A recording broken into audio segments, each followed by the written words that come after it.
Yeah, we're not doctors or giving any medical advice. This show is intended for educational purposes only, and you should talk to your doctor about any medical issues. Now, let's get at it. Welcome to Chat the Fat, where nutrition authors Nissa Gron and TC Hale are going to break down common low-carb mistakes. Let's chat all things low-carb, keto, digestion, and more so you can maximize your results. Hello, good people. Welcome back to Chat the Fat. My name is TC Hale, and they call me TC Hale. And I'm here with Nissa Gron, also known as Nissa Gron. That's all they call me. Yeah, that's all they call you, really, but that's okay. I think that's a great name. Usually called Nisa or Nessa. Yeah, I probably had my share of calling you the wrong name too, long ago. And I still get all that. When other people talk to me, they always say it wrong too. It's really fun. I like it. I just call her Frank, and then I don't get that wrong. We probably have stuff to talk about today, huh? We do. So today we are going to talk about the best way to measure your success on your keto diet, because the way that a lot of people measure it is just by stepping on the scale once a week, or maybe if you're obsessive about it, you step on it every day, but that is not the best way to measure your success. Right. And I think it's important to measure success because sometimes a person's view of success is, am I at my goal weight and do I weigh 35 pounds? And if I don't, I have failed. You know, they only see the end result, where there's little steps along the way that if you see those successes, then you'll understand, oh, I am getting there and maybe I should just keep going. Yeah, and if you're able to break it down in those little steps and, hop from stone to stone, it just makes it so much easier, and you're so much more likely to hit your goal than just waking up one day and saying, I want to lose 100 pounds, and, just doing whatever you have to do to get there, but not really measuring what you're doing to see what's working and what's not working. Right. Since I agree, I guess we'll go ahead and continue to talk about this topic. We will, but in a second, because I wanted to remind everyone that we are gearing up for another amazing keto challenge. The doors for the challenge open on October 14th, and the new challenge begins October 19th. Of course, you don't want to wait to register for the 19th because the doors will already be locked down, and you will also have missed out on our amazing bonuses when you sign up on that first day. The secret bonuses, we talked about that. We're still keeping a secret. So the challenge is structured a little bit differently than challenges in the past if you participate it, but they are all good changes. We want to make sure that we are setting our challengers up for success for their keto lifestyle, not just success for a 3-week program. So we have some amazing new things to talk about, and you will definitely want to join us. We have a master class coming up. So whether you are brand new to the challenge, or if you've challenged before, or even if you've been part of our Keto Decoded in the past, you will want to join us for this master class because we have some cool things to teach you that you are going to want to see. So you can sign up for our brand new masterclass at eatingfatisthenewskinny.com/masterclass, and you can join us live to learn some really cool things. Cool. I was just cracking myself up for a second, but I decided not to talk about it because we're a lot more politically correct now. It's just a different world that we live in, and I don't need a bunch of people at my door later on today. That will happen. So. All right. And also before we get to it, I wanted to talk about another keto challenge success story, because so many success stories actually come out of this 3-week challenge. You wouldn't think like 3 weeks is enough time to get a lot of progress, but when you really focus on what you're doing for 3 weeks, you can actually see a ton of progress. So story comes from Christina, who is actually the winner of our June 2020 keto challenge, where she won $500 and she lost 8.09% of her total body weight in 21 days, which is somewhere around 15 pounds for her. So this is what Christina has to say about her time in the challenge. I'll start by saying that I've always, and I mean always, been a yo-yo dieter since my late teens. I've been overweight since childhood and very insecure because of it. I'm 37 now, and I have 3 sons that need me to be healthy, and I need me to be healthy. You name the diet, I've tried it, and I've always had success, but not lasting success. I've been on and off keto since January of 2018 and have always had success in doing so. However, I've never seen results like this since committing to this challenge and holding myself accountable. It has been life-changing for me. Keto gives me so much confidence and has helped me find me. You wouldn't think a diet could do that, but keto is more than a diet. It's a lifestyle. One small change created a domino effect for me, and my life is better for it. I've always felt strong in a sense that I can accomplish my weight loss goals, but my weight creeps back up on me so fast the second carbs and sugar are reintroduced. My body does not like carbs, but I feel so motivated after this challenge that I made a commitment to myself to not stop again until I reach my goal. The support that Nissa and this group has provided is priceless. I'm down 14.6 pounds in 3 weeks and I've never felt better. I just want to say thank you to Nissa for providing this platform for people like me, and thank you to all of the support from the other challengers, because we rock this challenge. That's good stuff. It's really fun hearing stories like that, and because people, man, they fail on a lot of things when it comes to losing weight. And when you can see somebody say, oh, I did something right and I can do this, it just opens up a lot of doors for them. Yeah, especially in such a short amount of time, just to like get that momentum going, it Mm-hmm. can make such a huge difference. Like if you tried keto for a week and you step on the scale and you find that you only lost a pound or you gain weight, you probably won't have that motivation to keep going. But inside of the challenge, we actually teach you why that might happen and show you how not to let it happen again, and how to, get your motivation back up so you keep going. And like Christina, you ultimately reach your goal. Right. And we'll talk about some of that today. Yes. Okay. So let's talk about some of the best ways that you can measure your success. And we are going to start out by saying the scale is the worst way to measure your success. So why do you believe that to be true? I just believe that because I hate it. Now, it's so discouraging because people view this as, I put this food in my mouth today, and that's going to dictate what the scale tells me tomorrow.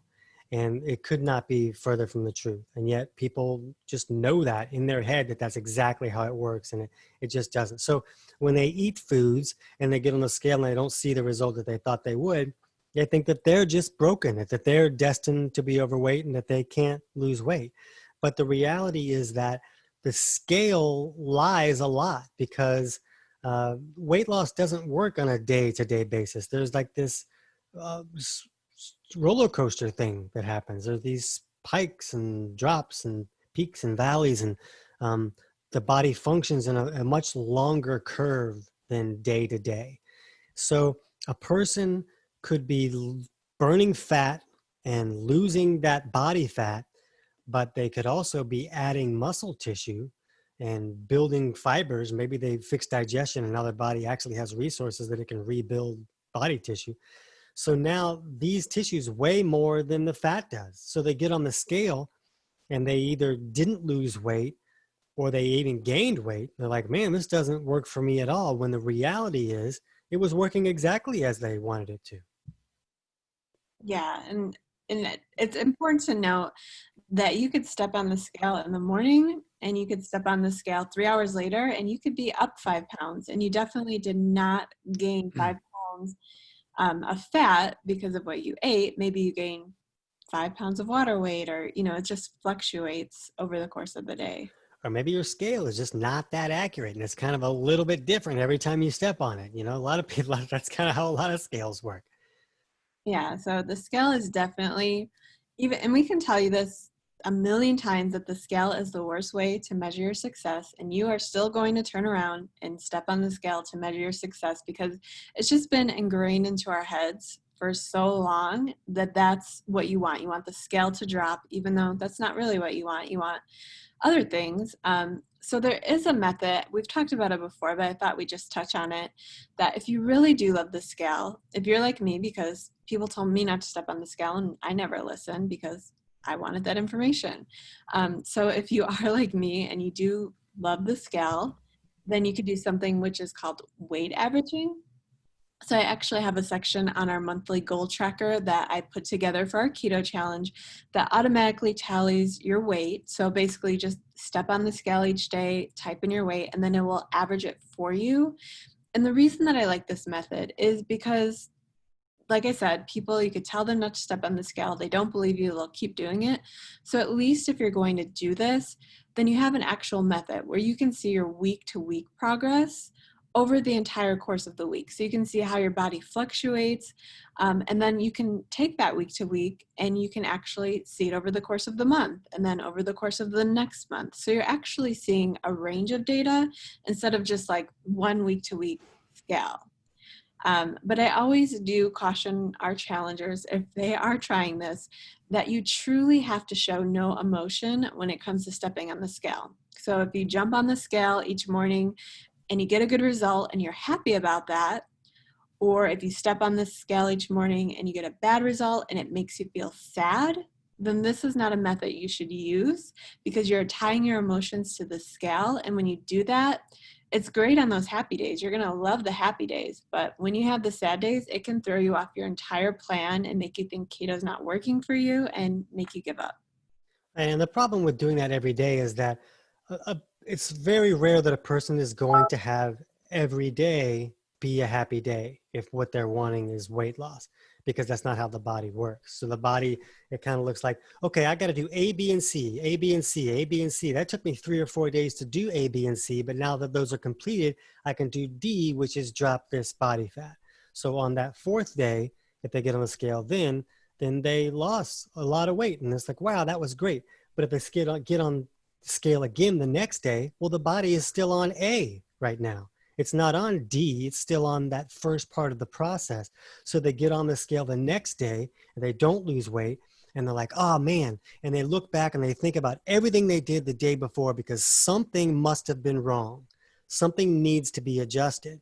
So they look back at that day, they adjust something, and they end up adjusting something that should not have been adjusted. They were doing everything right, and now they've adjusted something in a manner that's going to restrict the body from losing weight. So now the next day that would have been that D, so to speak, where the weight would have dropped, now it doesn't show up and they just keep going up. So that's another problem, is that people try to correct things that aren't wrong.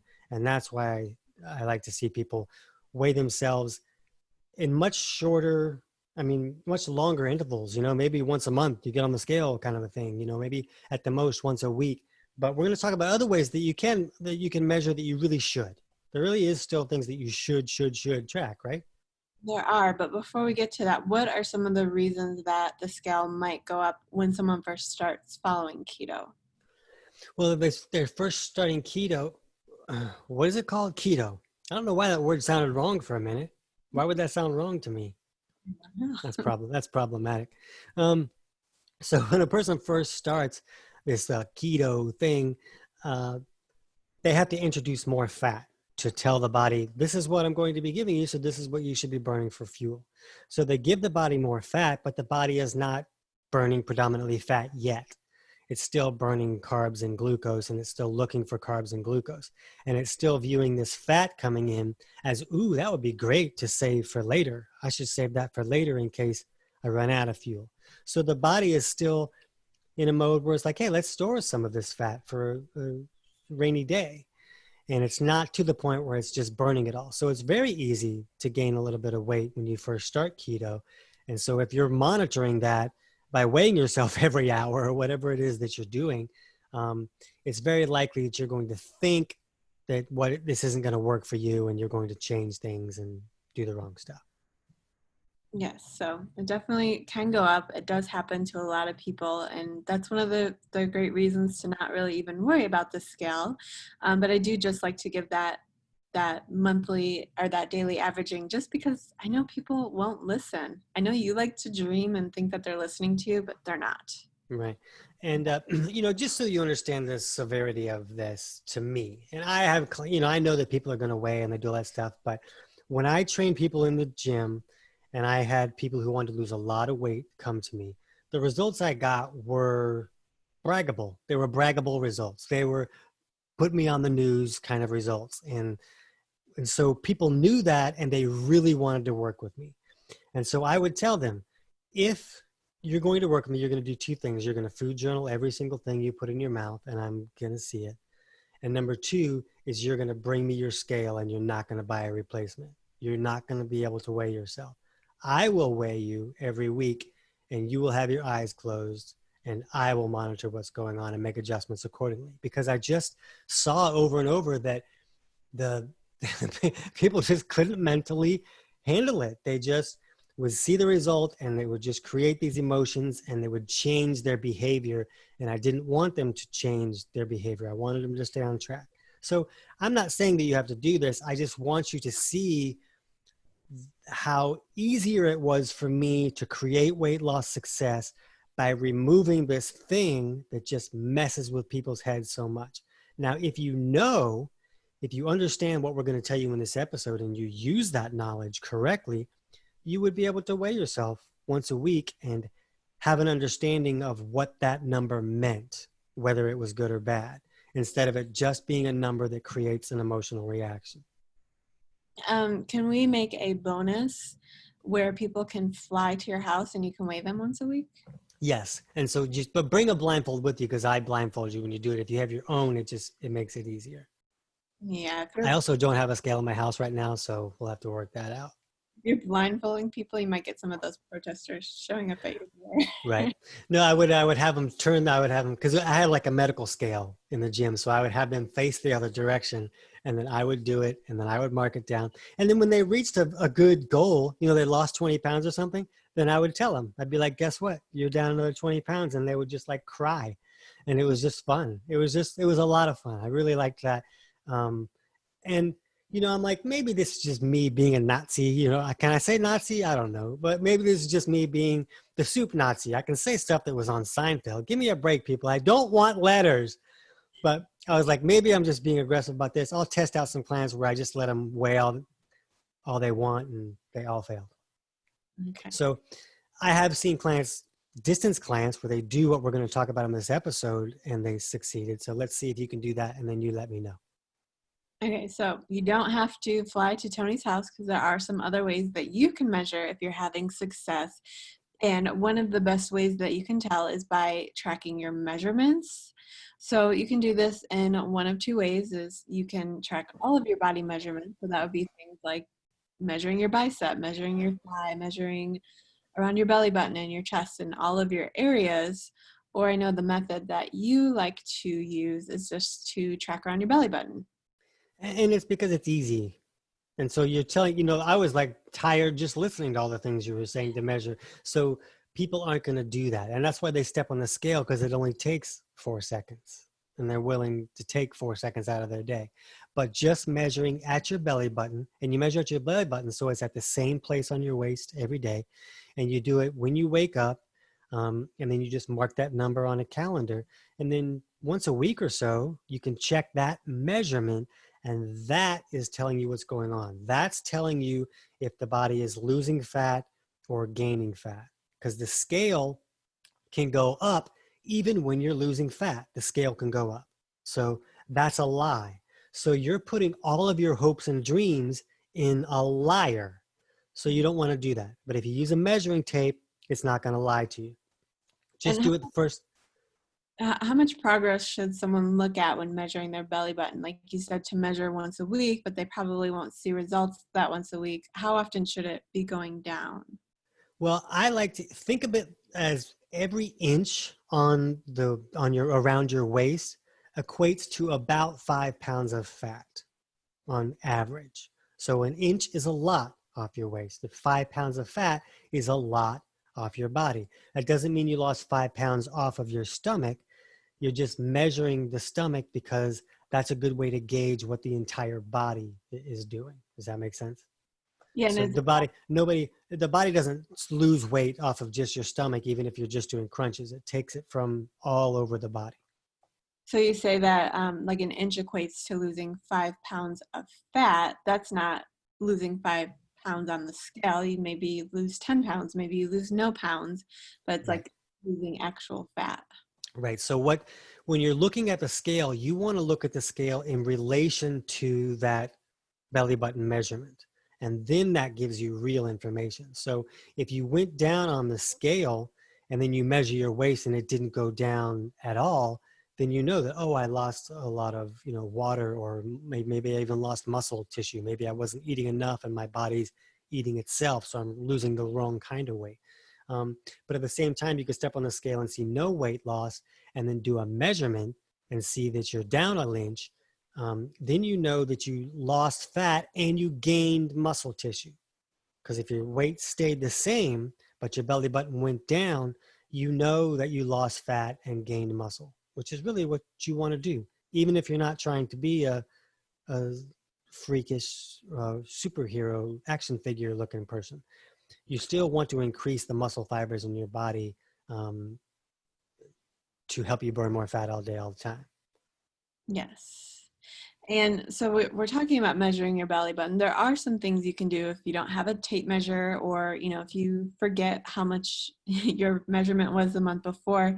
And this is something that I did when I first got started, was I just basically took a string, like a piece of yarn, and I put it around my belly button, and then I hung it up on the wall. And then the next time that I did it, I took a new piece of string and I put it around my belly button and I hung it up on the wall. So then you have a visual representation every time you walk into your closet or wherever you decide to hang it, of how much progress you're actually having, because you're seeing the string get shorter and shorter each time you do it. That's pretty great. I really like that a whole lot. Good job. And then there's something else that I recently just got that I'm such a geek when it comes to this stuff, so I think it's cool. It's called the Pi measuring tape, PIE. Uh-huh. And it basically, you can measure yourself and it sends your measurement to an app on your phone. So it'll track your measurement for you. Which is really cool. So you have one? Yeah, I have one. And you like it? Pretty cool. I like Yeah, it. it does seem pretty cool. I haven't tried that out yet. I don't remember. It was on a Facebook ad, so Facebook's probably listening to me and it'll be in my ad feed again. Right. But basically, you can measure like any area. It has like the different areas of your body, and you can just put it around and it does an electronic measurement, because sometimes it's hard like seeing the numbers and where does it connect and figuring all that out. But not only that, like it's, say you mark it down on a piece of paper and then you lose the piece of paper, like it's all there in an app on your phone, and it shows you charts. So instead of like having a weight chart where it shows you how much weight you lose, you actually have measurement charts, and it'll calculate like your waist to hip ratio and all that kind of stuff. So it's pretty cool. Yeah, very cool. All right, so that is a better way to measure your success, is using measurements. And then one way that we teach to measure success is called the SMART way, SMART. It's an acronym. So in phase 1 of our Ready, Set, Keto method, which is the phase that we start with during the 3-week keto challenge, we teach you how to measure your goals by being SMART, which stands for specific, measurable, attainable, realistic, and timely. So I wanted to just quickly talk about what each of those means. So if you are setting up goals, this is the best way to set up your goals. The first one is you want to be specific. So you don't just want to say, I'm doing keto, I want to lower my carbs, because lowering your carbs isn't specific. That could mean like a lot of these researchers where they tell you that you're following a keto diet and you find out that people are eating like 150 grams of carbs. Right. Yes, that's lower carb for them, but it's not really keto. So that's definitely not specific. So you want to be specific and say like you only want to eat 20 grams of carbs or less each day. And one thing I always notice for the specific goal is you don't really want to set a weight specific goal, because that's an easy way to be disappointed. Like we just talked about, weight loss doesn't work the way that most people think. So if you say, I want to lose 10 pounds this month, that is specific, but who knows if you'll hit that. Like Yeah, you might lose 2 pounds, but your body may look completely different and you may be very pleased with it. And you may fit into all these clothes that you couldn't fit into. And, everything in your life is better, but you're going to be disappointed because you didn't reach your goal. Yeah, that's silly. Yeah, so be specific, but specific in the right ways. And then the next way is to be measurable. So that specific goal of sticking to your carb limit for 30 days is something that can be measured. So if you're tracking the carbs you eat, like in an app or whatever, you can look at how many days that you were under your goal or how many days you went over, and having that information to be measurable like that and to measure it, that can really help you see how you're doing with keto. So it's not just stepping on the scale saying you lose weight or you gain weight, but what habits are you forming that will help you get to your results, because the habits that you form are so much more important than what the scale is telling you. Right. All right. And the third one in the acronym is you want to make sure your goals are attainable. So for most people, just saying that you want to lose 30 pounds in 1 month, that does happen. It can happen. It actually has happened to at least one of our challengers. But 30 pounds is not attainable for 99.99999% of people out there. So saying that you want to lose 30 pounds in 1 month is not a great goal to set. But instead, if you want to make it something attainable, like we just talked about, you could say you want to eat 20 grams each day for 30 days because that's something you can measure. And most people can attain that as long as you're following keto the right way, as long as you have your digestion working. Most people can hit that 20 grams of carbs most days. Right. All right. And the next one is you want your goal to be realistic. So like we just talked about, saying you want to lose 30 pounds in 1 month is not realistic for most people. Maybe you can set a goal like you want to go for a walk for 5 days each week. But you need to think about, is that goal even realistic for you? Because for me personally, walking 5 days each week, I have the time, I have the energy to do it, so it is realistic. But if you're new to walking, or if you don't have time to walk, telling yourself that you're going to set a goal of 5 days each week might not be realistic to you. You might need to set a goal that you can achieve, and maybe that means you're only walking 3 days each week. Yeah, I'm good with all that because, we're not saying to make it so easy. Like, I'm going to walk. Don't have your goal be, I'm going to walk someday in my life. Make it, you want to be harder than that, but you do want to be able to make it to where it's actually going to happen. Yes. And so the last one of that SMART acronym is timely. You want to give yourself a specific time frame to accomplish your goals. And I think this is one of the reasons that people do so well in the keto challenge, because they have a set 3 weeks to accomplish their goals. And that's not a set 3 weeks to hit their weight loss goal, because that won't happen for most people. But that's a set 3 weeks to really buckle down and focus on what they need to do to get their momentum going and to get their program started. So keeping your goal timely, that you can measure that timely, I think that is important. Yeah. All right. So, even if you are not planning on joining the keto challenge, which you can win $500, and like I said, some challengers have lost up to 25 pounds in only 3 weeks in previous challenges. So I'm not sure why you wouldn't want to join. But if you are a person who doesn't like big prizes and even bigger results, then I think you should really still take time to focus on your keto lifestyle and establish your habits for some length of time. Give it a month, or give it, a couple weeks where you just focus on keto. Because most people, if you have a lot of big goals in your life, like say you want to get your house cleaned, you want your house to be in spectacular shape, and you want to lose weight, and you're starting a new job, and you're doing all these things, most people can only focus on one goal at a time. So, joining the keto challenge can be that time to focus on yourself and focus on your weight loss goals. But if you don't join, you should still buckle down and create a time period where you just focus on keto and just focus on, getting your habits established before you try to tackle other big life goals.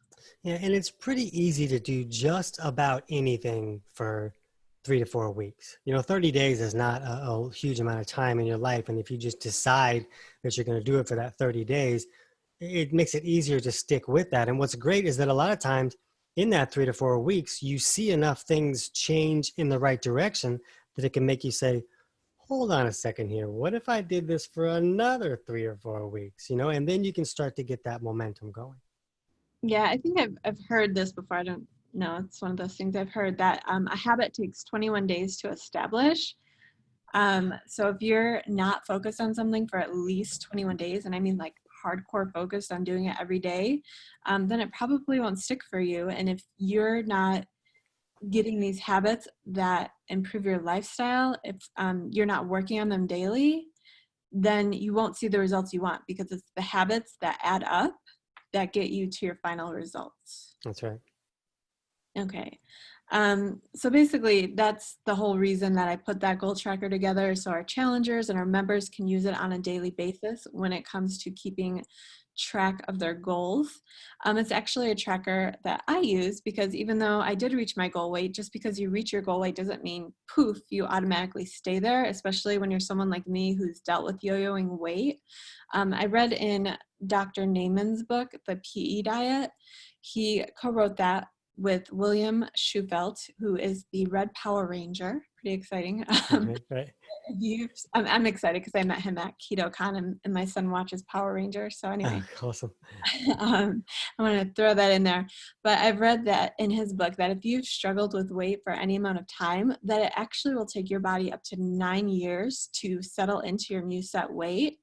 So even if you hit your goal weight following, the methods with keto, you still might struggle a little. It's not like you just get to your goal and you just keep eating the same way and you automatically stay there. Your body will still fight you to get back to that set weight that you are used to. So you still need to use advanced methods that we teach in our Ready Set Keto method in order to help you stay at your weight, to maintain that.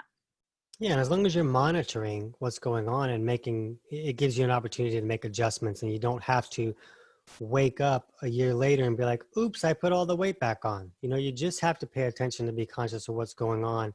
And then that allows you to adjust things when needed. Yes. And yeah, so I mean, making it to your goal weight is great, but a lot of people say as hard as weight loss is, making it to your goal and staying there is actually a lot harder. I personally find it easier with keto because I'm not hopping from diet to diet and, I'm not drastically changing my diet, but it doesn't mean it's easy. Right. But it And definitely is easier with keto for sure. yes, much, much easier. So that's basically what I have when it comes to the best ways to measure your success. Did you have anything else to add? No, we always talk also too about, because we teach people how to look at physiological measurements like blood pressure and things like that to see if there's issues that are making your keto diet more difficult than it needs to be. So if you're also watching those numbers, like if you're starting to create new symptoms or maybe new cravings come up, or maybe you're getting a little depressed or dizzy spells, those kind of things, if you understand how to look at your physiology to see where things are, then you can see, oh, that makes sense that I'm experiencing that symptom. And all I have to do is take steps to correct that, and I won't deal with that symptom anymore. So it's not just about, oh, I have a symptom that's no fun, maybe I shouldn't do this anymore. It's just about knowing what you want to measure and then making adjustments that are needed. Yes. So definitely as much fun as measuring and tracking does not sound like, when you are getting started with your keto plan, it's super important to make sure you are measuring and tracking because you want to know what you should do more of and what you should avoid. And the only way to do that is to kind of keep track of it all. Right. I think Nissa just got like a high score on her computer or something. I'm not sure what that noise was, but I think she was tracking something and I think she won. So that's what you want. You want to win. And then Yep. you'll have little sound effects too. I'm that strict that everything is on a timer. I track on a timer. Oh, that's right. Okay, we're out of here. Bye. Bye-bye. Out of time. No, so that's basically it.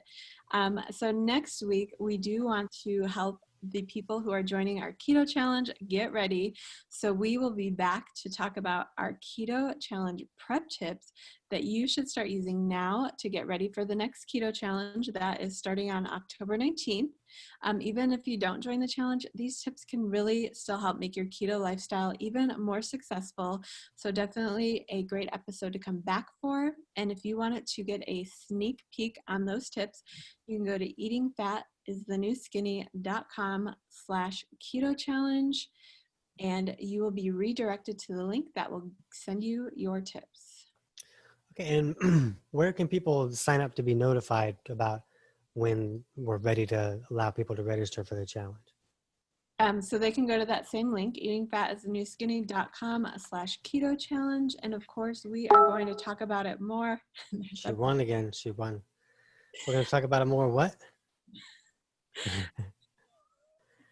Oh boy, We're going to talk about it more on our masterclass which is coming up on October 14th, and that is eatingfatistheNewSkinny.com/masterclass. Okay, so I think we said some things, right? I think we're done saying things. The timer really wants us to be done. Yes.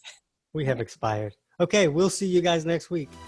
Whether you're brand new to keto or just looking to move past roadblocks, join us for our next Troubleshooting Keto Master Workshop. Go to chatthefat.com/workshop to find upcoming dates and register for this totally free event. You just might find your missing piece of the puzzle. Until then, we'll see you next week on Chat the Fat.